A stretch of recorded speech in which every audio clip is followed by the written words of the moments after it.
The European Commission upholds the interests of the EU as a whole, and it's independent of member states. It is the EU's executive body. It proposes legislation, which is then presented to the Parliament and to Council. Legislation is informed by the principle of subsidiarity. Action will only be taken at the EU level if a matter cannot be resolved at a national, regional or local level. The Commission is also the EU's executive body, responsible for the management and implementation of EU policies. The Commission also enforces EU law. As guardian of the treaties, the Commission has the power to ensure that Member States are correctly implementing EU law. If necessary, the Commission can take a Member State to the European Court of Justice. Members of the Commission are nominated by the Union Member States and approved by the European Parliament. The Council of the European Union represents the interests of Member States. This is reflected in the composition of the body. Its meetings are attended by members from the Member States who represents the interests of their states in the matter under discussion. The Council also has a role to play in legislation. Its remit extends to coordinating the economic policies of Member States. Through the open method of coordination, the Council encourages the coordination of national policies in health, education and welfare. The Council's remit extends over international coordination of legal systems and the policing of the Union. The European Parliament represents the interests of the citizens of Europe. It is directly elected every 5 years.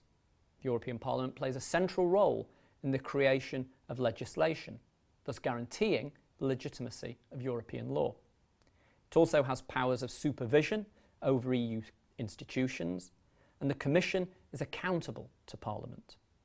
The European Parliament, alongside the Council, also has authority over the Union's budget and can influence decisions on how money is to be spent.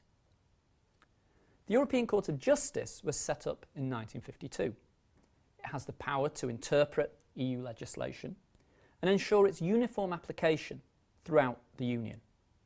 The latter function is carried out through the preliminary ruling procedure, which enables, and in some instances requires, national courts to apply to the court for a preliminary ruling on the interpretation of EU law. Its powers extend to ensuring that both Member States and institutions act within the law, and it can also adjudicate disputes between Member States. Its composition reflects the fact that it is a court of a union whose members have different legal traditions. I also want to make a couple of points at this stage, which are really for clarification or amplification. It's worth noting that the European Economic Community has experienced a number of name changes.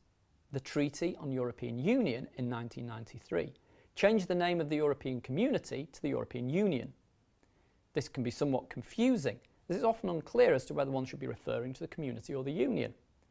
I'm going to use the term union. I think my practice has been to use the term union throughout, but I'm hoping that everybody is aware that, as I say, there is a name change, there has been a name change at stake here. So let's just recap. The institutions of the Union achieve two main functions. They create a system of government for the Union as a supranational entity and allow the interests of Member States to be taken into account in the creation of policy and the governance of the Union.